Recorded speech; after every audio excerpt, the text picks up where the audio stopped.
Acaba de cumplir 60 años. Nacido en Valencia, puso en el mapa su barrio, San Marcelino, porque miles de valencianistas asociaban durante las 15 temporadas en que militó en el club de sus amores su figura al barrio.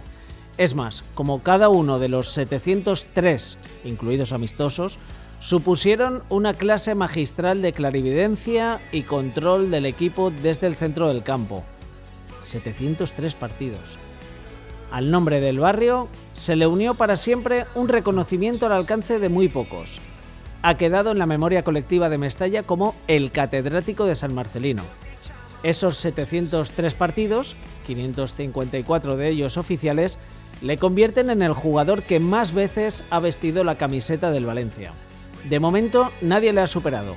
Terminó su carrera como futbolista en el Wolverhampton inglés y en el Castellón, y a partir de ahí varios trabajos de director deportivo en Castellón y Alicante y su Valencia, en el que llegó a ser vicepresidente deportivo. También entrenador, comentarista de lujo y hasta político. Un currículum tan completo como su figura de futbolista. Hoy conversamos mano a mano con Fernando Gómez Colomer. Mano a mano con Chimo Más Mano. Un videopodcast de Radio Valencia Cadena Ser. Fernando, gracias por venir. Mano a mano. No es un pulso, ¿eh? La declaración de intenciones no es que sea un pulso, sino una conversación distendida en la que pretendemos que estés a gusto. Aquí seguro. En el Hotel NH Collection, en el centro de Valencia, en el corazón, en la calle Colón, donde nos acogen y nos van a acoger en los sucesivos mano a mano, por lo que damos las gracias. Vienes por la calle Colón, lo primero que me viene a la cabeza. Vienes por la calle Colón, tú eres un tío reconocido. Ahora ya menos. Sobre eso te quería preguntar, pero tú, tu aspecto, la gente, incluso los más jóvenes, ¿Fernando sigue siendo un tío mediático? O por lo menos todavía hay una proporción de aficionados, de personas que te acaban reconociendo, te reconocen. Lo que pasa es que yo también he mantenido mucho la imagen en los medios de comunicación y yo creo que eso es lo que ha permitido un poco mantener el recuerdo durante más tiempo. Quizá otros jugadores pues se dedican a otras cosas, aparecen menos en televisión o han ocupado menos cargos de relevancia o públicos, ya más a nivel privado, y entonces, los aficionados acaban por olvidarse un poco, el aspecto va cambiando, nos hacemos mayores y yo creo que la gran ventaja que he tenido en ese aspecto ha sido que he mantenido mucho la imagen a lo largo de los años, pues gracias a los medios de comunicación. ¿Qué ventajas te ha dado ser famoso en tu ciudad? Pues sobre todo el aprecio de la gente. Esa es la mayor ventaja. Notas el aprecio, que se acuerdan de ti, te valoran. Ahora ya no hay nada que criticar, una actuación personal, un partido mal jugado, una derrota importante o inesperada. Yo creo que ahora pues todos los aficionados, el que te reconoce, el que te para, el que te pide una foto, el que te pide un autógrafo o simplemente quiere charlar un poquito, siempre recuerda lo positivo, ¿no? Y eso es lo que más y mejor te puede quedar, el aprecio de los aficionados. Por el resto de cosas, pues la verdad es que sinceramente a nivel profesional, el haber sido exjugador o el que me reconozcan ahora, pues sí, la colaboración en medios de comunicación y que de vez en cuando pues hago alguna entrevista como la que estoy haciendo ahora también a nivel personal, además del profesional, y bueno, encantado, yo siempre lo he llevado muy bien. ¿Algún inconveniente, alguna situación embarazosa de ser famoso? No. ¿No recuerdas tus casi más de 40 años de trayectoria en el Valencia con todo? Pues creo que no, porque como te digo, siempre lo he llevado bien. Recuerda los entrenamientos de nuestra época, eran todos a puerta abierta, a veces varios cientos de aficionados viendo el entrenamiento, después estabas media hora, 3/4 firmando y haciendo fotos, ya te ibas para casa, los partidos, o si salías a cenar, o si salías a comer, o si salías a comprar al supermercado. La verdad es que nunca he tenido ninguna situación delicada. Siempre he atendido lo mejor posible a la gente que ha querido pararse a charlar conmigo, a saludar, y sigo haciéndolo de la misma manera. Pero claro, cuando eras jugador, que pasaba muchísimo más, también lo llevaba muy bien, como te he comentado antes. Situación negativa, yo creo que ninguna. Salvo tus salidas como director deportivo, los 2 años que te fuiste como futbolista, en el final de tu carrera prácticamente has vivido siempre en Valencia. Sí. Vamos al principio, vamos al origen. Acabas de cumplir 60 años, nos vamos 60 años atrás o 50 y tantos, ya con uso de razón y de lo que recuerdes. Nos sirves para hablarnos del fútbol y de la ciudad. ¿Qué recuerdas de San Marcelino, de Valencia? Hazme una foto de lo que ves hace 50 y tantos años atrás. Pues mira, en San Marcelino vivías de una manera que ir al centro de la ciudad era como una excursión. Es verdad, cogías el autobús para ir al centro y dices, voy al cine. Ibas con los amigos al cine y era, ya te digo, como una excursión.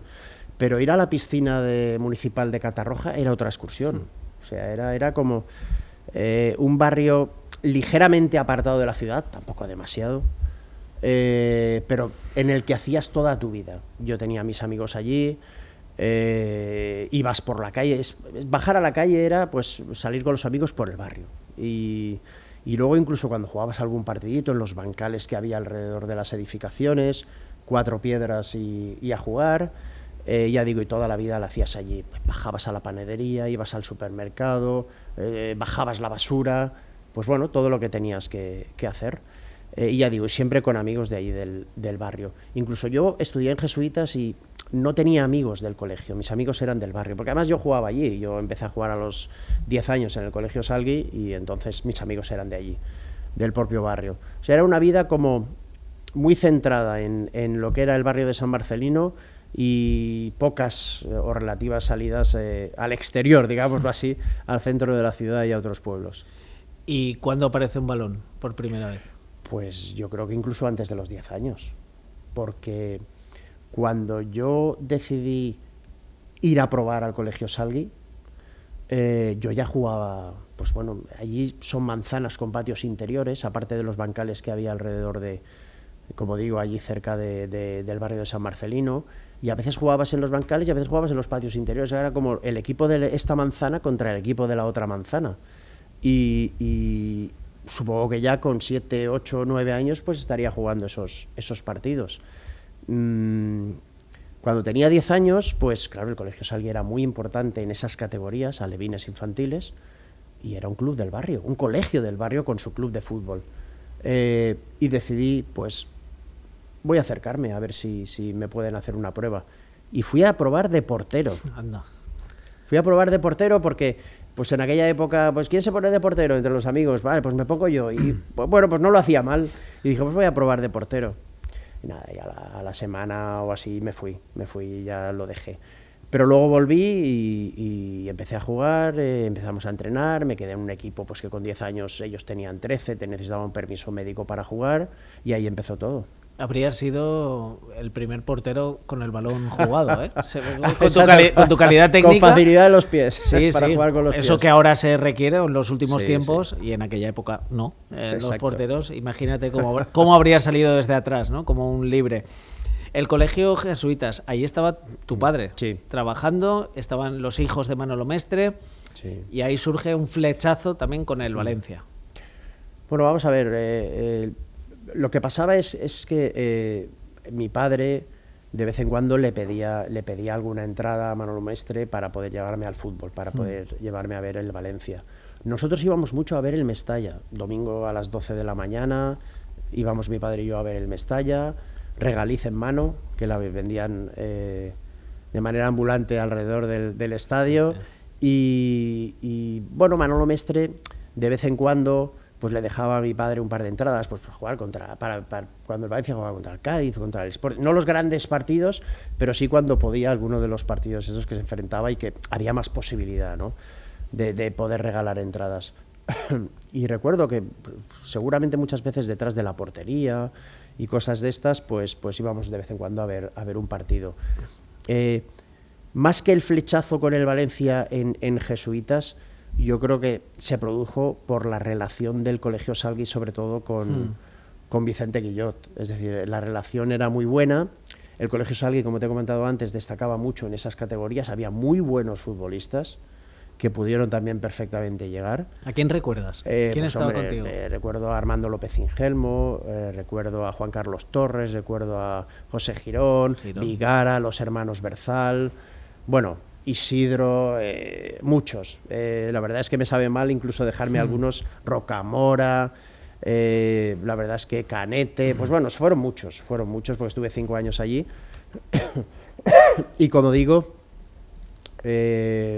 algunos de ellos pues podrían haber también perfectamente llegado porque tenían una calidad.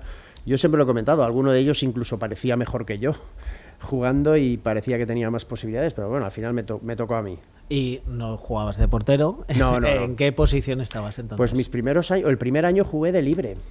Jugué de libre porque, ya te digo, es que el equipo ese tenía muy buenos futbolistas. En medio campo pues estaba sobre todo los hermanos Berzal, Ángel y Antonio y José Girón y tal, y Vigara, compañía, y yo claro, solo podía jugar de libre. En aquella época se estilaba la figura del libre y yo jugaba de libre. Yo tenía 10 años, como te digo, necesitaba un permiso médico para poder jugar con ellos.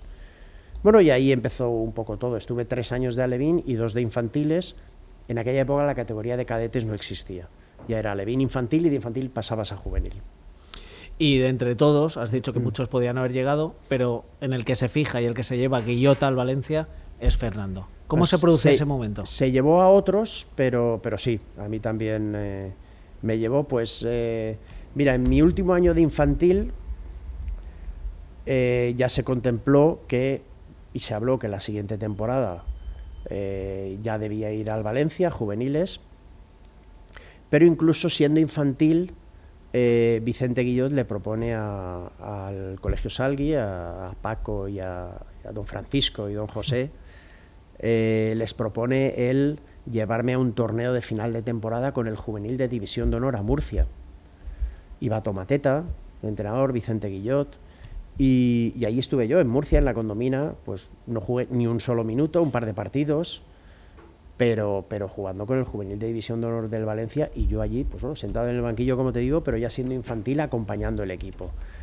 Y sí, la verdad es que la apuesta fue absoluta de Vicente Guillot. Incluso en mi primer año de juvenil, con 15 años, el entrenador del División de Honor iba a ser Óscar Rubén Valdez, y Vicente es el que habla con Óscar o con Rubén y le dice, mira, llévatelo a la pretemporada y luego ya haces con él lo que quieras. Lo bajaremos al B o al C o al que le corresponda por edad, pero llévatelo a la pretemporada. Y fui con él a la pretemporada y la verdad es que me quedé y ya no volví a ningún equipo inferior del División de Honor. Guillot y Valdés, tú fíjate, 2 delanteros históricos, Sí. Años 60, años 70, ganando títulos con el Valencia. Es otro fútbol, ¿no? Sí. Comparado con lo que es ahora, porque luego llegabas y en el club estaba Paseguito y estaba, quiero decir, esa identidad de club que había dentro y que se ha perdido con los años. A ver, yo incluso cuando era un chaval y todavía no me di cuenta de que no era muy rápido, pues a mí me gustaba mucho Óscar Rubén Valdez. La verdad es que era un poco mi ídolo de esa época anterior a la que yo accedí al Valencia, a los juveniles, y luego lo tuve de entrenador, ¿no? O sea, imagínate. Sí, bueno, estaba por allí Juan Ramón también, muchos otros futbolistas, Roberto Gil, Paseguito. Pues bueno, imagínate, yo creo que había muchos exjugadores en el club precisamente para colaborar o trabajar en materia deportiva, que al final es la actitud de un club de fútbol, la actividad de un club de fútbol, o incluso de una sociedad anónima deportiva actual. La actividad es fútbol. Sí. Y la verdad es que ellos, desde su perspectiva y con su sapiencia, pues yo creo que ayudaban principalmente a los más jóvenes y luego los que estaban más cerca del primer equipo a cada uno de nosotros pues intentar progresar y hacer lo que teníamos que hacer. Bueno, ahora las cosas han cambiado un poco, se ha profesionalizado mucho, ha evolucionado todo mucho, y la verdad es que necesitas mucho conocimiento porque el propio fútbol ha evolucionado. Ya pues para ser director deportivo necesitas unos determinados estudios, aunque mucha gente es director deportivo sin tenerlos. Pero bueno, por lo menos los cursas para tener cierta formación. aunque luego depende un poco de tu capacidad de negociación, tu visión, tu manera de enfocar las cosas, pero eso te ayuda por lo menos a decir, oye, yo tengo el diploma y tengo cierto conocimiento. Y luego a nivel entrenador, la verdad es que también las cosas han evolucionado mucho, pues las licencias de entrenador, las licencias federativas, las licencias las licencias académicas. Bueno, en definitiva, es un fútbol que ha evolucionado mucho en todos los aspectos. Ha llegado también los valores estadísticos, el Big Data, el vídeo, todo esto. Pues bueno, yo creo que te tienes que ir adaptando a este tipo de situaciones, progresar con el propio fútbol, pero bueno, cada uno en su medida, siempre aportando todo lo posible por hacer las cosas bien. Eso es, ahora igual llegaría algún experto o un grupo de metodología, te diría que el Big Data, que el mapa de calor, pero llega Valdés y te dice... Tú eres un mediocentro, pero tienes que llegar más a portería. Sí. Y siempre le agradeceremos ese consejo, porque diste el paso al frente. Hombre, yo sobre todo. Y eso te convirtió sí. No solamente en el jugador con más partidos en la historia del Valencia, sino siendo centrocampista en el cuarto máximo goleador de la historia del club, por detrás de 3 delanteros. Bueno, evidentemente lo que pasa es que también es verdad que el estar 15 años te concede esa posibilidad, porque hubo muchos otros delanteros que hicieron muchos goles, pero no estuvieron tanto tiempo, ¿no? Pero sí. A mí el entrenador que acabó de rematar un poco mis características y de pulirme finalmente fue Valdés. Él confió muchísimo en mí desde el primer día. Jugaba prácticamente siempre, incluso cuando tenía momentos peores. Y luego mi segundo año de juvenil con él fue extraordinario, o sea, me fue realmente bien. Tanto como para el tercer año de juvenil ya, pues bueno, hacer la pretemporada con el Valencia y después de jugar unos partidos con el Mestalla, pues subir al primer equipo. Pero él fue el que acabó de pulirme finalmente. Además me hizo una observación que yo he comentado muchas veces. A ver, Fernando, ¿tú de qué juegas? ¿De centrocampista? Centrocampistas hay millones, millones. Todo el mundo juega de centrocampista. Dice, o destacas por ser muy, muy, muy bueno a nivel defensivo, o destacas por hacer goles. Y a mí, pues bueno, me tocó la de intentar destacar por hacer goles. Incluso el segundo año de juvenil yo jugaba de medio centro delante de los centrales, pero yo siempre llegaba a pisar el área.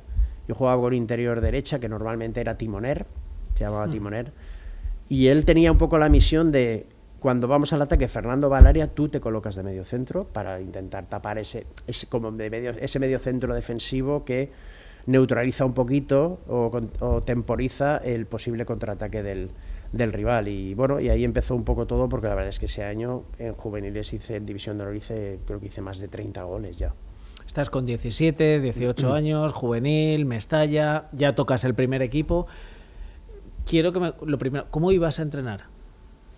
Pues iba a entrenar con un Vespino que me compré de segunda mano en Giria. Y bueno, la verdad es que no iba a entrenar con un Vespino. Lo que pasa es que nosotros teníamos un grupete que era Roberto, Revert,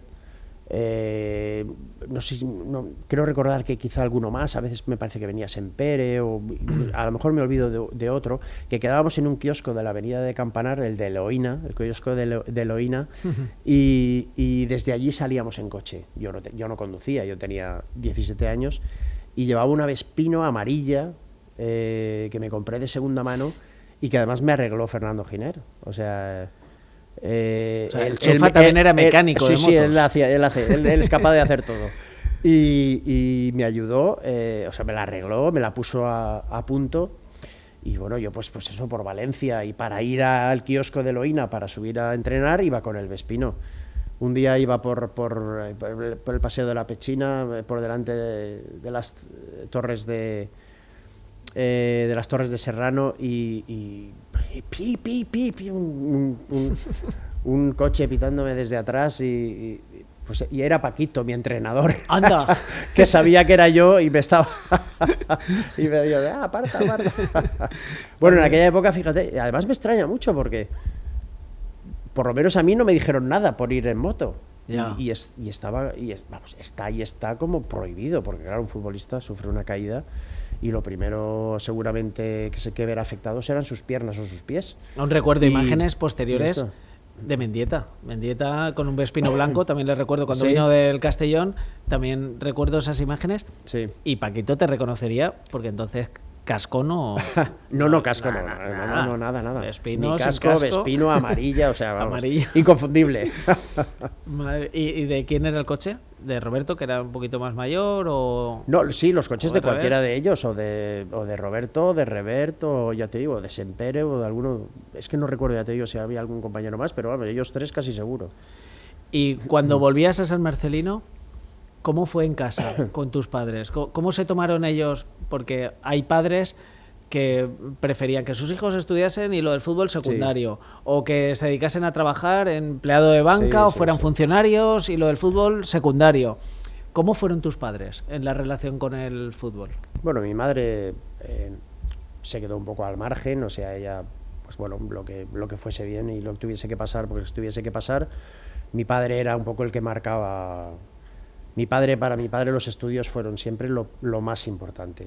Yo estaba jugando en el Mestalla con 17 años y mi padre me decía, estudios, porque al final no sabes, ¿no? Y además nosotros no teníamos ninguna experiencia ni ninguna relación en la que poder comprobar o confirmar si las cosas podían ir mejor o podían ir peor. No teníamos nada alrededor, no conocíamos a nadie que había vivido esta experiencia. Entonces mi padre lo tuvo muy claro, los estudios, jugando incluso en el Mestalla, con 17, 18 años. Luego ya subes al primer equipo y ya lo normal. Aparte de que yo no me dejé los estudios, o sea, acabé COU y me fui a la ¿Dónde estudiabas? En Jesuitas, yo estudiaba en Jesuitas, Jesuitas. o sea, hice- hasta COU, ¿no? Hasta, Sí, yo llegaste hasta el final. de primero de EGB hasta COU y Jesuitas. Lo que pasa es que de quinto a octavo de EGB pasamos a las escuelas profesionales y luego para hacer BUP y COU volví a Fernando el Católico. ¿Y la mili? Sí, entonces, claro, ya estaba jugando en el Valencia, teníamos que irnos voluntarios. Me fui a Rabasa a hacer el campamento, a Alicante. Pues juré bandera, me parece que el día 1 o así, el día 30 de junio, 1 de julio, y el 2, 3, 4 tenía el selectivo. Hice el selectivo, lo saqué, no estudié nada en ese último mes y medio, pero lo saqué. Y después pues comenzamos un poquito la carrera de económicas, ¿no? Pues bueno, al principio sí que avancé bastante, pero claro, ya llegó los entrenamientos, el fútbol, ya empecé a ralentizar, después paralizar y finalmente, pues bueno, un arreón final, pero no llegué al final del todo, pero llegué bastante lejos. Todavía hoy, 40 años después, se considera una rara avis cuando vemos Hugo Guillamón, Juan Matas. Suelen ser destacados los casos de los jugadores que siguen con carreras. En tu época, ¿había más en el vestuario que estudiasen una carrera como tú? Pues algunos sí, pero tampoco muchos. Pero algunos sí. Semper hizo fisioterapeuta. Y la verdad es que siento no recordar a alguno más, pero seguro que algunos más estudiaron algo. Ahora la verdad es que también es más difícil porque yo creo que también que los ingresos económicos son mucho más altos, proporcionalmente hablando. Ten en cuenta que nosotros no teníamos ni derechos televisivos, ni Champions League, ni competiciones europeas. Entonces, claro, los presupuestos eran bajísimos y, hombre, un futbolista cobraba bien, pero al final, si no haces algo después, no puedes de la misma manera. Ahora llegaremos a lo de los sueldos, perdona, Fernando. Y yo creo que al final te tienes que preocupar por este tipo de cosas, porque después a los 30 y pocos años dejas de jugar, tienes una familia, mucha vida por delante, y realmente yo no sabría decirte qué futbolistas de aquella época ya sin trabajar han vivido toda su vida. Seguramente ninguno. Todos, incluso los mejor pagados, pues Lugo Penef o Mijatovic y tal, han tenido que hacer cosas después. Y ya digo, quizá ahora los ingresos económicos son muy altos proporcionalmente hablando, pero claro, la Champions y los derechos televisivos te dan una capacidad de ingresos grande, pero sería bueno, ¿no?, el pensar en el futuro. Es verdad que puedes meterte en negocios inmobiliarios o algunas cositas de estas que te puedan dar rentabilidad o montar algún negocio, pero claro, los negocios son peligrosos y no todos salen bien. Y depende de la cantidad de dinero que arriesgas, pues es positivo o es negativo.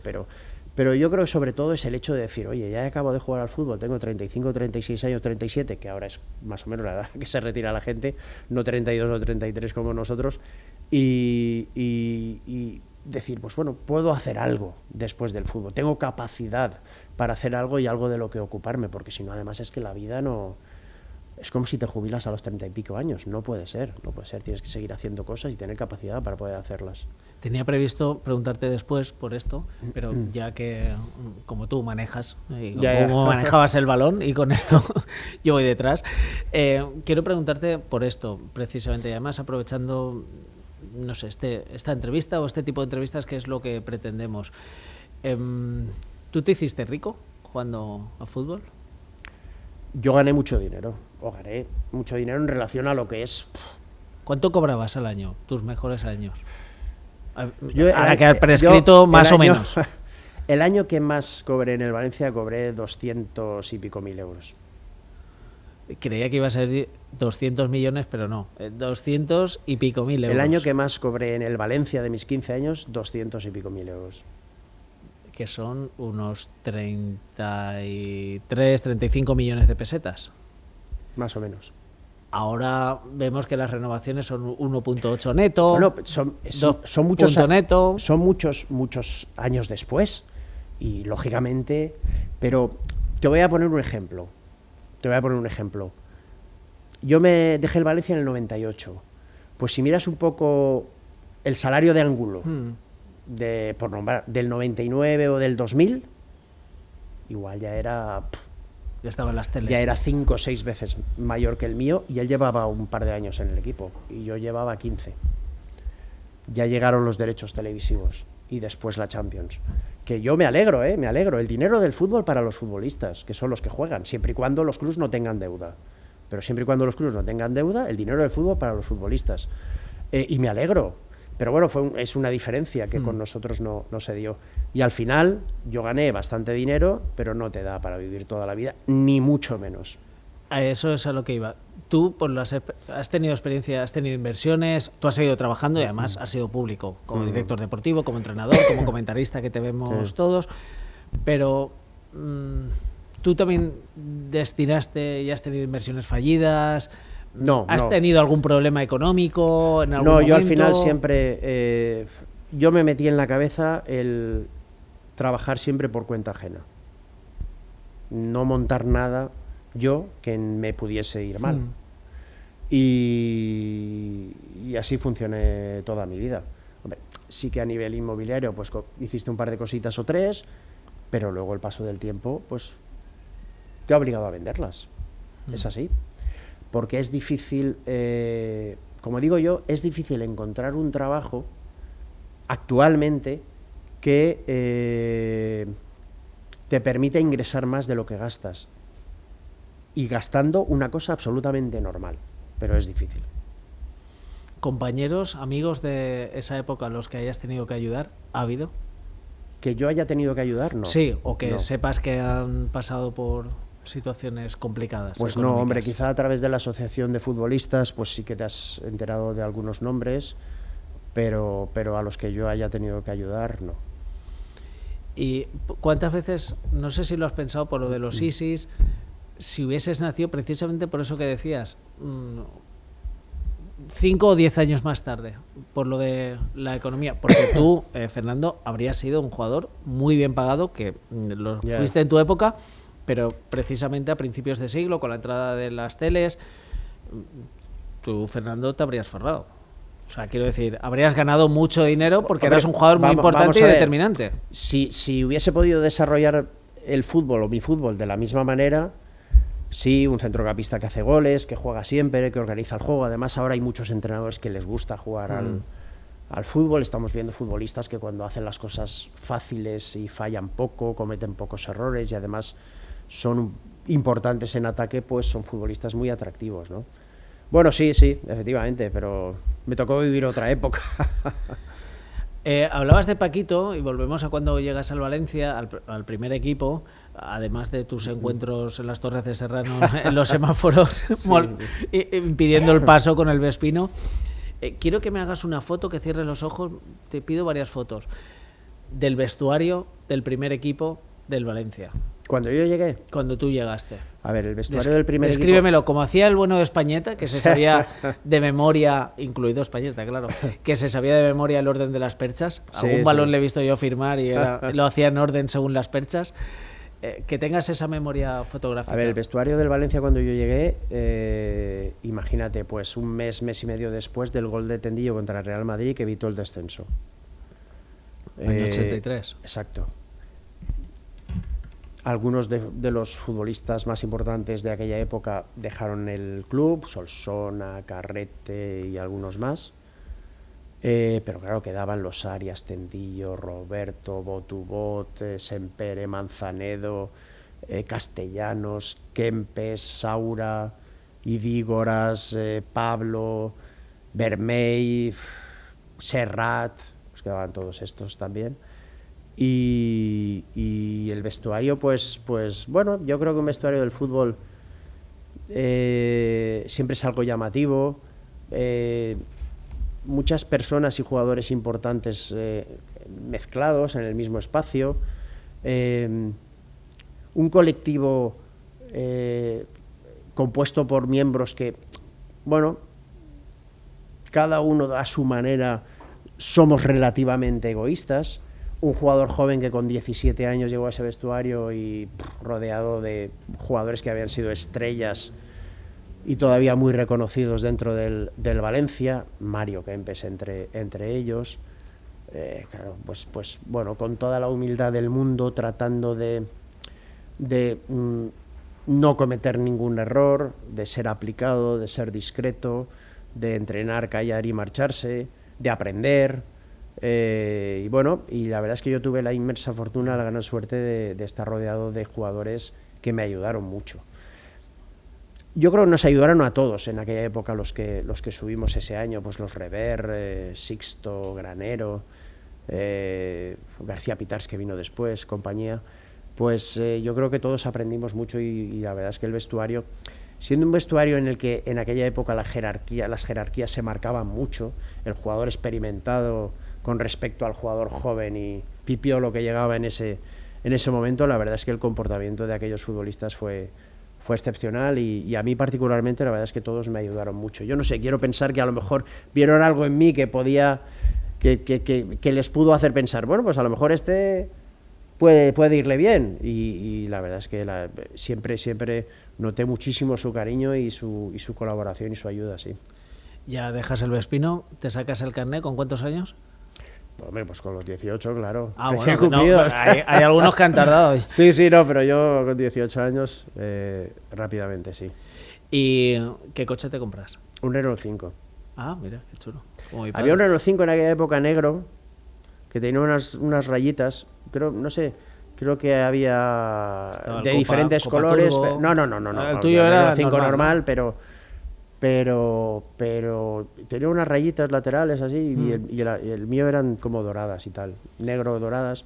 Era chulo. Lo que pasa es que tuve un accidente viniendo de Gandía un día y siniestro total. Y el siguiente, ¿Qué te pasó? Me salí de la carretera. Y el siguiente fue un Super 5. Sí, o sea que sí, lo de la Renault, ¿no? En aquella época, ahora es diferente, pero fueron los dos primeros coches que tuve. ¿Cuántos años tenías cuando te saliste de la carretera? Pues tendría 18, 19, no tendría más. Siniestro total, 19. o sea, te diste Sí, un buen me salí golpe de la carretera y además me paró el golpe, no me di ni cuenta. No me dormí, no nada, pero iba hablando y... No estabas manejando el móvil en aquella época. No había móvil. No. Pero iba hablando y me despisté y el golpe me frenó. Pero bueno, gracias a Dios no pasa nada. ¿Cómo se tomaron eso? ¿Tu familia en el vestuario? No sé, un susto, me imagino. No, porque además yo ya te digo, o sea, pues salimos sin ningún problema y la verdad es que pues bueno, todo pasó rápido. Háblame de esa Valencia de los años 80, porque es la Valencia de la movida valenciana. Luego se habló mucho de la ruta al bacalao en los 90, que sí. Ya llegaremos. Se hablaba mucho de la movida madrileña, pero en Valencia tuvimos nuestra propia movida. ¿Cómo era para un chaval de 18, 20 años, estrella ya de un equipo, que era futbolista? No, ¿Qué hacías? no estás hablando con la persona indicada para comentar estas salida? cosas. No. Yo vivía en San Marcelino. Mis amigos eran los del barrio. ¿No te moviste de allí? Nada. Después empecé a tener novia y ya era todo con mi novia. ¿Con cuántos años? Que ahora es mi mujer, pues 18, 19. Coincidimos en COU, pero después también coincidimos en la carrera, entonces, en el primer año de carrera. Y era mi novia, y ya era pues lo que salías a hacer con tu novia, pues ir a cenar, o ir al cine, y poco más. Yo era una persona que para mí no era una obsesión tener que cuidarme. Yo me cuidaba, porque me entusiasmaba lo que hacía y necesitaba mi cuerpo para poder rendir después. Entonces salías a divertirte de vez en cuando, pero además yo de una manera muy medida y muy, ¿Cenas de y equipo muy responsable. habría? Sí, muy responsable. Sí, pero yo acababa la cena y me iba a casa. ¿Dónde eran? Pues no sé, en cualquier restaurante. A veces hacíamos en alguna casa de algún compañero alguna comida. Recuerdo una en casa de Ocho Torena. Sí. No recuerdo muchas más, pero casi siempre pues, buscábamos un restaurante y ya está. A veces yo creo que se hacían en aquella época igual más comidas que cenas. Y si había cenas, pues bueno, luego cada uno hacía lo que consideraba conveniente, pero no, yo es que no he tenido una necesidad de ir a divertirme, ir a tal, y además ya te digo, desde los 18, 19 años teniendo novia, pues hacías una vida pues con tu novia. ¿Cómo eran las relaciones con los futbolistas, con los compañeros? O sea, ¿quedabas más con algunos? ¿Teníais grupitos? Sí, dentro de un vestuario siempre hay personas con las que te relacionas más y otras con las que te relacionas menos fuera de... Sí. La relación allí dentro tiene que ser buena. Es buena. Cordial. No, buena y cordial. Y pocas veces tienes algún problema. Y si tienes algún problema a lo mejor con alguno, y o lo solucionas o no lo solucionas, pero lo tienes que llevar. ¿Tuviste alguno, Fernando? Hemos conocido Jukic y Cañizares. Hemos conocido, por lo que nos han contado, Mitchell y Hugo Sánchez, jugadores que no se hablaban y que luego en el campo se entendían a la perfección. Bueno, hubo alguna situación concreta y tal, porque llega un momento en el que ya aparte de ser jugador, pues bueno, estás tanto tiempo y te consideras como parte del club, ¿no? Y sí que hubo una situación, supongo que recordarás, en la que Lugo Penef es expulsado de la concentración de Holanda, y a mí me dio la sensación, no, todo el mundo sabía que él quería irse del club. Y entonces yo mezclé un poco las dos cosas y dije, una contestación que a nivel periodístico, pues bueno, tiene su titular, pero que tampoco es tan alarmante, ¿no? El hecho de decir, bueno, si luego quiere marcharse del club, pues lo que tiene que hacer es ir al club y no montar estos no lo dije así, pero no montar estos números de que ha tenido hasta que ser expulsado de la concentración, ¿no? Bueno, y eso no le sentó muy bien. Ojo que elegiste un toro, ¿eh? Ya, pero es esa, pero por eso te decía al principio que quizá era esa... ¿Te lo reprochó él? Sí, me lo reprochó, pero bueno, bien, luego seguimos jugando mucho tiempo y bien, no, por eso te digo que a veces pasan algunas cosas, pues joder, no sé, también recuerdo una vez en Santander con Viola, ¿no? Pues que él estaba obsesionado cada vez que salía por intentar hacer gol, y remontó la línea de fondo, tiene a Poyatos absolutamente solo para empujar, él tira gol y la falla, ¿no? Ahí ya no le dije nada, pero es que luego vuelve a remontar por línea de fondo, me tenía a mí solo, vuelve a tirar y la vuelve a fallar, y ahí pues ya sí que le dije, y bueno, pues eso, el público se puso un poco a favor de él en vez de... Y era del público de Santander. Sí. Pero bueno, luego sigues jugando y sigues hablando, y son cosas que pasan dentro del campo y luego ya fuera o las olvidas o las hablas y las solucionas. Y en lo positivo con los... Ahora estamos hablando de esas pequeñas refriegas, pero en lo positivo, ¿con quién tenías más cercanía o te veías? A ver, yo he tenido mucha... Y con la perspectiva del tiempo aún verás más. He tenido mucha relación y muy buena, pues con José Manuel Sempere, con Álvaro Cervera, con Fernando Giner, con Eloy Olaya, Sí, era quizá los con Ricardo Arias. Ricardo Arias, yo es que lo adoro.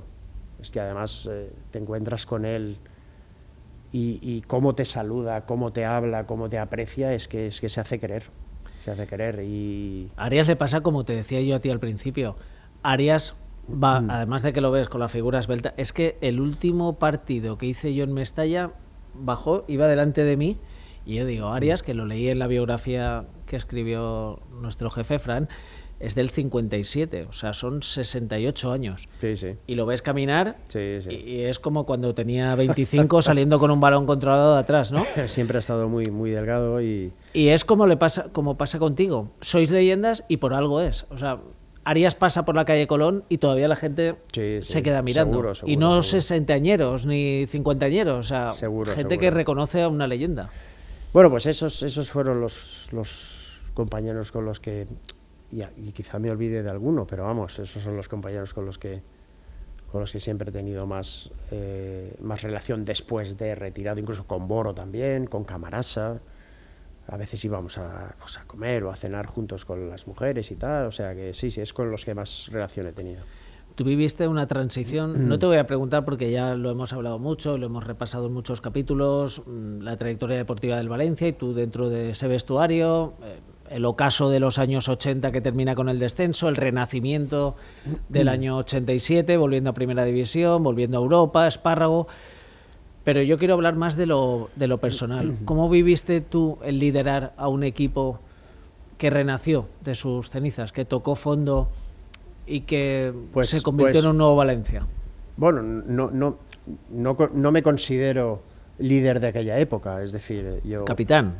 Capitán, uno sí, de los capitanes. o lo que fuese, o jugador de los que jugaba siempre, importante, tal, iba a la selección, Referencia. iba a esa selección, Sí. todas estas cosas, pero la verdad es que no me considero...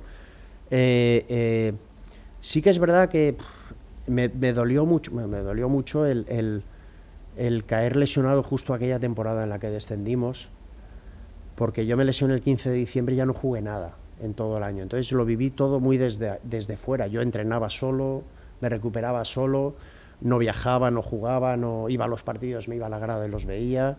Y claro, veías un poco porque fuimos de más a menos y viste un poco que te acercabas y al final caímos. Pero la verdad es que fue muy sencillo recuperarlo. No sé por qué. El grupo que se formó, bueno, con un sentimiento de pertenencia muy grande, muy alto, mucha gente joven de aquí, mucha gente joven que quería progresar y muchos jugadores experimentados que la verdad es que asimilaron el descenso con una actitud excepcional y fue muy sencillo. A mí me llamó mucho más quizá la atención lo que hicimos los 2 años después, porque 2 años después ya nos volvimos a clasificar para jugar competición europea. Eso sí que tuvo mérito. Levantar el equipo de segunda división y ascender era una obligación. Eso no es un éxito, era una obligación. Pero meterlo en Europa 2 años después, eso sí que fue un éxito. Con la plantilla que nosotros teníamos. Si ahora el Valencia se queja de plantilla y dice que no puede pelear por Europa o no nombra la palabra Europa. Pero joder, si nosotros estábamos obligados a jugar en Europa con John García, Nando, Fernando, Quique, Arroyo, Boro, Giner, Tony, Zurdi. Yo creo que esa plantilla era peor que la que hay ahora. Y nosotros teníamos que clasificarnos para Europa. Y ahora va a Europa el octavo. No hay que tener... Claro, y ahí entonces iba hasta el cuarto. Por eso. Pues bueno, por eso digo que nosotros yo creo que nos falta algo de fe y de convencimiento. Y luego siempre estamos poniéndonos palos en las ruedas y piedras en el camino para no sé, parece que disfrutemos cuando las cosas van mal. Y sinceramente creo que el Valencia lo que tiene que tener es pues la fe y el convencimiento que tienen pues equipos como el Athletic Bilbao o la Real Sociedad, que al final pues bueno, teniendo mucha gente de la cantera y quizás sin tanto nombre, siempre están compitiendo por ahí arriba y a mí me gustaría que fuese así. Pero bueno, esto es un capítulo, un paréntesis. Sí, bueno, pero eras catedrático, fuiste ministro del Interior, que por cierto me llamó mucho la atención. ¿Quién te puso eso de ministro del Interior? Jesús Paredes. Jesús Paredes. Yo golpeaba mucho la pelota con el Interior y me llamaba Barry. Pues el ministro del anterior era Barrio Nuevo. Sí, sí. Era Barry. Barry. Y todavía se acuerda. Sí, me puso ministro del interior porque yo golpeaba mucho la pelota con el interior, incluso para tirar los penaltis y tal. Y... Venga, Barry. Jesús Paredes, que digamos que fue la cuadratura de un círculo, ¿no? Parece con Alfredo Di Stéfano. Sí. Y luego está con Luis Aragonés, en tus dos momentos Sí. cumbre, en el ascenso a Primera División y en una temporada, yo creo, recordada, que esa ya te coge como Sí. más veterano, con más pozo, que fue la 95-96 con Luis. Sí, además. Vaya temporadón. Pero además hicisteis, ¿eh? fue el ejemplo de cómo un preparador físico se adapta a su entrenador. El Jesús Paredes de Di Stéfano no fue el mismo Jesús Paredes de Luis Aragonés. Y sí, efectivamente, bueno, fueron dos momentos importantes. Además, con Di Stéfano, pues bueno, se dio la circunstancia de que cuando él llegó al club yo estaba lesionado, cuando él sustituyó a Valdez yo estaba lesionado. Claro, no supo nada de mí hasta agosto de la temporada siguiente. Él llegó, no recuerdo cuándo llegó Di Stéfano, pero pues sería a principios de año y no supo, ya digo, nada de mí hasta agosto y los primeros partidos en segunda división, el primer partido yo no fui ni convocado y el segundo jugué 0 minutos. Pues bueno, un poco fue la evolución y tuve que convencer a Di Stéfano, pues eso, 15 minutos que jugué en el Bernabéu contra el Castilla. Y luego con Luis Aragonés, pues sí, Jesús Paredes yo creo que cambió, se adaptó más a la figura de Luis y bueno, los entrenamientos la verdad es que eran excepcionales y nos sacaron mucho partido. Por hacer una foto de tu recorrido, de cuando empiezas a cuando te vas, llegas, como la canción, ¿no? De Kempes y el Piojo, otro pibe inmortal, llegas con Kempes y te vas con el Piojo, en plan estrella, y en medio Penev y Mijatovic. Sí. Vaya jugadorazos. Penev, Mijatovic, Maciño, bueno, que era fue campeón del mundo. mundo. Vino Salenko, que no dio muy buen resultado, pero era máximo goleador del Mundial. El 94. Sí, bueno, era una época, había pocos Pero extranjeros. Vino Zubi, que hay que darle mucho valor. No, sí, bueno, era por hablar un poco de los que no eran, de los extranjeros. Pero sí, a nivel nacional también vinieron muchos y muy buenos futbolistas. Sí, ya sabes, 2-3 extranjeros en los clubs, no más. Lo de la sentencia Bosman no existía. Y la verdad es que vinieron jugadores, al principio no, porque los problemas económicos eran muy importantes, pero cuando ya se pudo y teniendo un poco en cuenta que a los clubes de fútbol se les admite tener deudas, y aumentarlas, y sin que nadie hiciese nada, pues claro, vinieron futbolistas importantes y sobre todo en los años posteriores a mi retirada o al año que dejé el Valencia, incluso de precios altos y muy buenos, sí. De la misma manera te digo que de tu entrada a tu salida vamos a establecer el 86. Entras antes, pero el 86, Tuzón y luego Paco Roch. Sí. ¿Qué diferencia? Os voy a contar la negociación de renovación. Es que no recuerdo el nombre de el que llevaba el departamento económico con Arturo Tuzón. No recuerdo el nombre. Bueno, pues yo no tenía representante, fui yo solo. Estuve 3 años, mis 3 primeros años, pues cobré 1,5 y 2 millones de pesetas. O sea, 6, 9 y 12 brutos. Otra vez se me iba a la cabeza los euros, pero no. No, por eso. Pesetas. 6, 9 y 12 mil euros brutos. O sea, llevaba 3 años jugando en Primera División y cobraba 12.000 euros brutos. Y entonces fui a renovar yo solo, sin representante ni nada, y me daban 5 años más. Y me daban 5, 300, 5, 600, 6, 6,5 y 8. O sea, yo estaba 8 años jugando en Primera División y cobraba, ¿cuántos son 8 millones de pesetas en euros? Pues 48.000 euros. 48.000 euros brutos. Increíble. Y Hacienda se llevaba casi el 50 o el 50. Hay una frase de tu compañero, nuestro amigo común, Javier Subirats, que siempre me decía, luego estaba Hacienda. Dice, nosotros llegábamos al descanso y dice, cuando llegamos al descanso decía, bueno chicos, ahora a ganar dinero para nosotros. La primera parte ha sido para Hacienda y la segunda para ellos. Y la negociación, vamos a la última negociación con Paco Roig. ¿Cómo termina? No, bueno, a ver, la negociación con Paco Roig pues fue un poco decepcionante, porque yo tuve que renovar con el Valencia el año que quedamos subcampeones con Luis Aragonés. El Madrid me daba 2 años y el Valencia me daba 1. O sea, fíjate la incongruencia. Y aún así, al final me repartió lo de 2 años en 3 y me quedé aquí. Me podía haber ido libre al Madrid, pero me quedé aquí. Error, ¿por qué? Pues porque mis 2 últimos años en el Valencia han sido el último no lo hice y el segundo, pues con la dupla Valdano-Reneri se acabó el fútbol en el Valencia para mí. Pero 6 meses después de haber quedado subcampeones de Liga y haber hecho una de mis mejores temporadas. 6 meses después yo ya no servía para jugar en el Valencia. ¿El error este que estás diciendo es un arrepentimiento? No. ¿Por el Real Madrid o por haberte marchado a otro equipo? No, por cómo está montado el fútbol. Yo a lo mejor hubiese ido al Madrid, hubiese estado un par de años y al tercero hubiese vuelto al Valencia incluso. Podría haber vuelto al Valencia, a lo mejor, dependiendo de cómo hubiesen ido las cosas. Hubiese estado 3 o 4 años más jugando al fútbol en el Valencia. Y a los 32 pues, me tuve que... ¿Cuántas veces te pudiste ir, Fernando? Bueno, varias, pero bueno, esto ya está muy trillado y muy contado. Varias. Pero varias. Al final... ¿Y no incluso te arrepientes el Barça de una ninguna? vez me planteó el ir a juicio y pagar lo que el juez decidiese. Pero no era mi estilo, vamos. No me fui por las buenas, no me iba a ir por las malas. Tu estilo habría sido jugar allí porque habría sido el Barça de Cruyff. O sea, habría era sido una guinda. Era el Barça de Cruyff, sí. Fernando, con su calidad técnica en el Barça de Cruyff. Era el Barça de Cruyff. Además, luego, después de retirado, ya sabéis que hice, bueno, si os recordáis, algunas entrevistas para el Diario de Valencia. Y una de ellas fue con Johan Cruyff en su casa.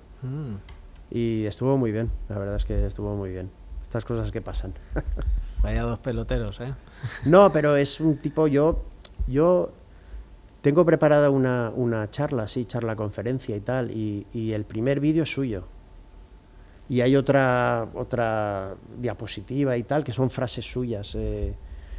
Lo veía todo de manera muy lógica, pero en sus frases o en sus alocuciones a veces parecía muy exagerado, ¿no? Pero bueno, era para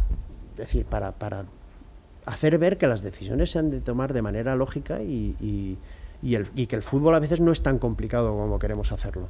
Sobre lo trillado, no te voy a preguntar de Carleto, como director deportivo, que te acuerdas cuando decías aquello de Carleto aparecerá, se le recordó.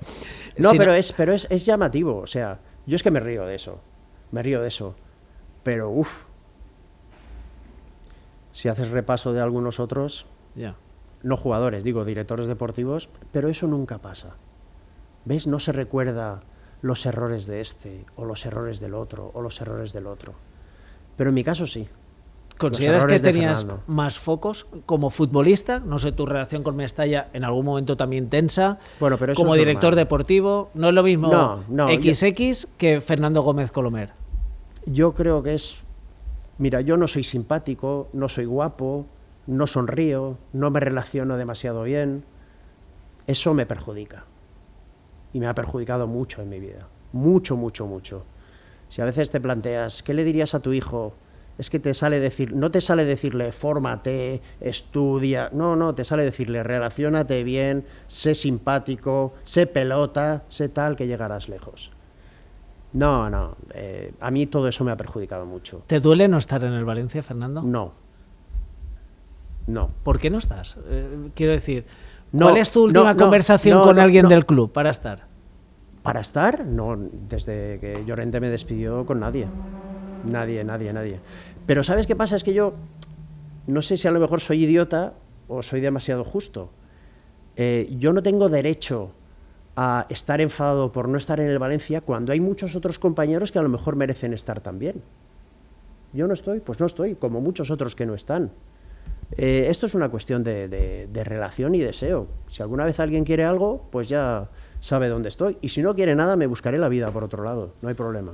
¿Podemos reproducir la despedida de Manolo Llorente el día que te marchas? No. Bueno, Bueno, la despedida es te voy a amortizar, y yo le dije, eso significa despedirme, ¿no? Y dijo, sí. Digo, ¿y por qué? Dice, por motivos económicos. Digo, por motivos económicos me despides porque no te gusto, y se ha acabado. Porque por motivos económicos es imposible. Si el coste de plantilla se ha reducido en 20 millones de euros y el saldo económico de mi gestión deportiva es de más de 135 millones de euros a favor del Valencia, no me despides. Digo, tendrías que renovarme 4 años más, si es por motivos económicos. Pero no le gustaba, y ya está. Y es El éxito en aquella época era deportivo, no administrativo económico, con lo cual él no tenía ningún éxito, lo teníamos nosotros. Y eso a él le duele mucho. ¿Cómo es tu relación con él? ¿Te lo has vuelto a cruzar? ¿Te lo cruzas? No. Manolo? La verdad es que prefiero no cruzármelo en toda mi vida.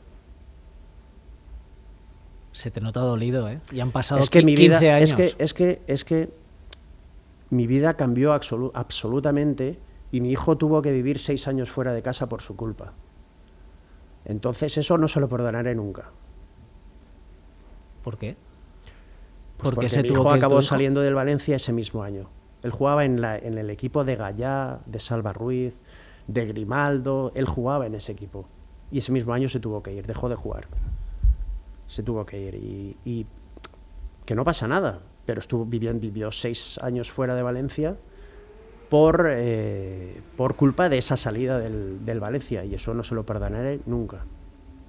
Y lo que pasó conmigo tampoco, porque se necesita ser idiota para despedir al director deportivo que con ese saldo económico ha hecho que el equipo vuelva a ser tercero. Así de sencillo. ¿Había algo personal? No. Él es el presidente del club. De quien toma la decisión. Y yo trabajo para el club lo mejor posible. Luego depende de si le gusta o no le gusta. Y no le gustaba. Yo tenía 1 año más de contrato, ¿eh? ¿Cómo fueron esos días, ese verano? ¿Cómo es cuando llegas? Pues mira, a partir de ahí yo tardé 12 años en volver al fútbol. 12 años. O sea, el equipo que vendió a Villa, Silva, Mata, Joaquín, Marchena, tal, ese equipo lo tuvimos que rehacer nosotros, yo como director deportivo y Unai Emery como entrenador. Ese equipo volvió a ser tercero en la 9-10, pero es que es la única vez que ha jugado 3 veces seguidas en Champions. La única vez en la historia del Valencia que se ha clasificado 3 veces seguidas para Champions ha sido con el Valencia del que yo era director deportivo. El primer año 100%, el segundo el 90% y el tercero el 80%, porque el segundo, el único jugador que vino fue Stanquevicius. Pues con esa plantilla 3 años seguidos en Champions. Y luego estuve 12 años sin volver a trabajar en un club de fútbol. Como a ti te habrá llegado, Fernando, ¿te duele que se hablase entonces? No, es que trabaja poco, es que trabaja lo justo, es que hay partidas de pádel, porque eso se contaba y eso te ha llegado a ti. Sí. Bueno, hay gente que se va a las 8 de la mañana y llega a las 11 a casa porque no quiere estar en casa, no porque trabaje. Y yo creo en la eficacia, no en la cantidad, creo en la calidad. Y creo que hay tiempo para todo. ¿Y por qué yo no puedo jugar una partida de pádel a las 2 de la tarde? Yo me quedo sin comer para hacer deporte y volver a trabajar a las 5. Cada uno se monta su trabajo como quiere, siempre cumpliendo un horario, pero que más importante que el horario es la calidad. Y aparte de la calidad, es que nosotros trabajábamos todos los fines de semana. Todos los fines de semana trabajábamos. ¿Por qué no puede ir a jugar una partida de pádel? ¿Porque le duela a él? ¿Por qué él no puede ir? No viaja, ve DVDs. Sí, seguramente fiché a todos los jugadores que fiché del Valencia y sin ir a verlos. Y luego cuando han estado aquí viendo partidos del Valencia, cuando me he entrevistado con ellos en sus países, en sus ciudades, o cuando he negociado los contratos, ha sido todo por teléfono. No te sé la ironía. No, es que es muy sencillo. ¿Tú crees que yo me voy a jugar el puesto de mi vida, que era director deportivo del Valencia, por no hacerlo bien? Es imposible. Además, ese presidente, estaba encantado, porque el equipo se clasificaba para Champions y no costaba un duro. O sea, costaba muy poco dinero y ya la había vendido a todo lo que tuvo que vender. ¿Qué más quieres? ¿Y Braulio? ¿Cómo es tu relación con Braulio? ¿Cómo ha No sido? existe. ¿Te dolió que se quedase? No. Me dolió que me sustituyese, que supiese que yo iba a caer y no me dijera nada. ¿Sí? ¿Lo sabía? Claro que lo sabía. Sí. Sí. Punto final, no hay más. Sí, porque al final Manolo se queda con el segundo, que es el hombre al que has metido tú en el club como ayudante. Manolo que piense que la decisión que tomó le llevó a salir del club años después. Porque como te he comentado antes, es la actividad de una sociedad anónima deportiva, es fútbol. Y cuando el fútbol va mal, cae todo el mundo. Te he notado dolido con lo de tu hijo. Es que ahí ya te toca... No, es que ya esto, no solo es te que esto- molesta a ti no, que es que pierdes esto- un trabajo. No, es que quizá los aficionados piensen, joder, este coño Llorente, siempre está igual, siempre está igual. No, si no pasa nada, no pasa nada. Pero son historias que es que son así, y ya está, no hay más. Es que, ya te digo, 12 años tardé en volver a trabajar en fútbol. 12 años. 12 años, del 2010 al 2022. A volver a trabajar en fútbol a nivel dirección deportiva. Yo en un club sí estuve entrenando equipos de tercera división y tal, porque abrí la vía de entrenador. Pero volver a trabajar en un club de fútbol importante, 12 años. Y ya te digo, y estas cosas, pues a lo mejor nunca las he contado y, bueno, pues ahora me acuerdo de ellas. ¿Dónde se fue tu hijo? ¿Dónde jugó? No, estuvo jugando en el Levante primero, luego en el Español, luego en el Atlético de Madrid, y a los 25 años ya se dejó el fútbol. ¿Y eso te dolió? No, O sea, no. El decir, qué pena. Porque a lo mejor podría haber jugado en el Valencia, como subió Gallá y como Bueno, pues, otros que tú es has que, dicho. Vamos a ver, el fútbol, yo creo que al final hay muchos chicos que juegan muy bien, que están en grandes escuelas. Ellos tienen que ganarse la oportunidad, que es que tienen que ganarse el que les den la oportunidad. Yo creo que él se la ganó, pero no hubo tiempo de que se la pudieran dar. Se podía haber quedado en el club, ¿no? Cuando saliste tú. No, es que recuerda que yo dejé de ser director deportivo, pero seguía siendo consejero. Ya. Claro, yo iba unas 4 o 5 veces por semana a la Ciudad Deportiva de Paterna, porque iba a llevar a mi hijo a entrenar. Claro, tú saludas a padres, a chavales, a entrenadores, a empleados, a técnicos, a todo el mundo te saludaba, y yo creo que eso pues era lo que no gustaba. Y entonces pues bueno, nada, salió del club y no, que me dolió que se dejara el club el fútbol a los 25 años, no, qué va.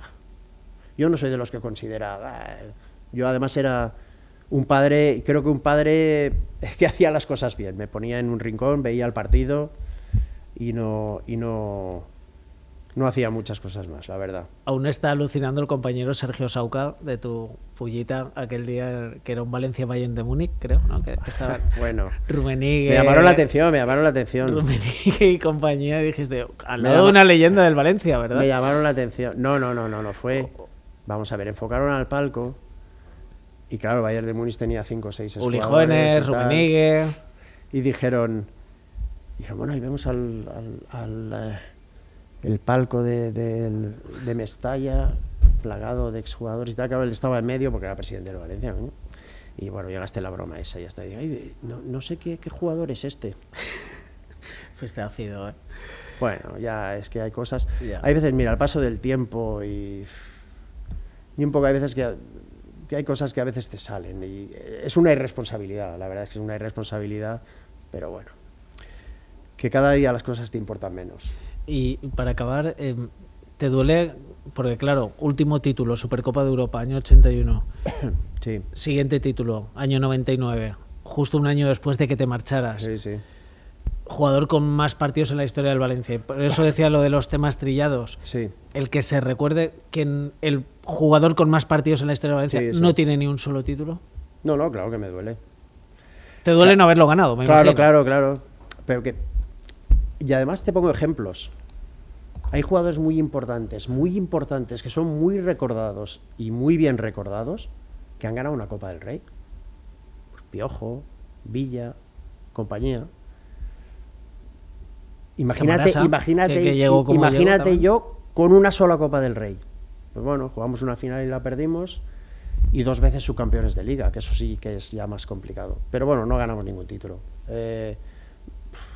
Es algo que tampoco lo recuerdo como me duele una barbaridad, ¿no? Ya, como te digo, pasa el tiempo y las cosas cada vez te importan menos. Pero sí que hubiese estado bien, porque imagínate lo que hubiese podido ser, sí. ¿Y cómo es jugar un mundial con España? Bueno, en Italia, ver, Italia 90. Yo jugué muy poco, ¿vale? Pero ya no solo jugar, pero estás en el grupo de 22, eso claro, eso es. Bueno, significa mucho, porque al final tienes que pensar que eres uno de los 22 elegidos. Uno de los 22 elegidos para estar en una cita como es un mundial y con la selección nacional, ¿no? A partir de ahí, pues bueno, lo que es a nivel publicitario, bueno, que comparado con lo que es ahora no era nada, pero bueno, a nivel publicitario, a nivel entrenamientos, a nivel seguimiento, medios de comunicación, a nivel concentración, a nivel compañeros, a nivel instalaciones, a nivel recursos, a nivel, pues bueno, era lo máximo. La verdad es que se vivía con una tremenda ilusión, tratando de hacer las cosas lo mejor posible. Sabías que igual ibas a jugar poco, pero ya te digo, significaba un verdadero honor el poder formar parte de esos 22 elegidos para jugar el Mundial, y que además, como yo siempre he dicho, era la consecuencia de que en tu club lo estabas haciendo bien. Yo tenía 24 años cuando fui al Mundial.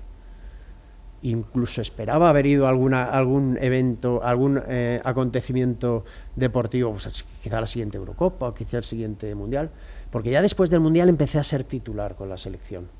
Pero bueno, vino el cambio de seleccionador y ahí ya volvimos otra vez un poco a la situación anterior. Yo fui muy pocas veces internacional, pero bueno, sí, estuve en un Mundial, ¿qué vamos a hacer? Ya era difícil con Clemente del corte de medio centro que pudieses estar ahí como en la Eurocopa del 96, que podrías haber ido perfectamente después de aquel gran año con Aragonés, aquí siendo subcampeón, por ejemplo. Sí, mira, recuerdo que hubo una gala, pues aquel año creo que empezó lo de la Liga Fantástica y tal, y yo formé parte del 11 ideal. Pues claro, subcampeón de Liga, 10 goles, tal. Y hicimos una gala en la que estaba la selección con el seleccionador en Santander. Y bueno, claro, salió el 11 allí ideal, salimos todos y... ¿Ahí te tiró los trastos Gil o había sido antes? Fue por aquella época, sí, fue cuando... ¿A tu mujer? A mi mujer en este caso, sobre tu figura. Se lo dijo, sí.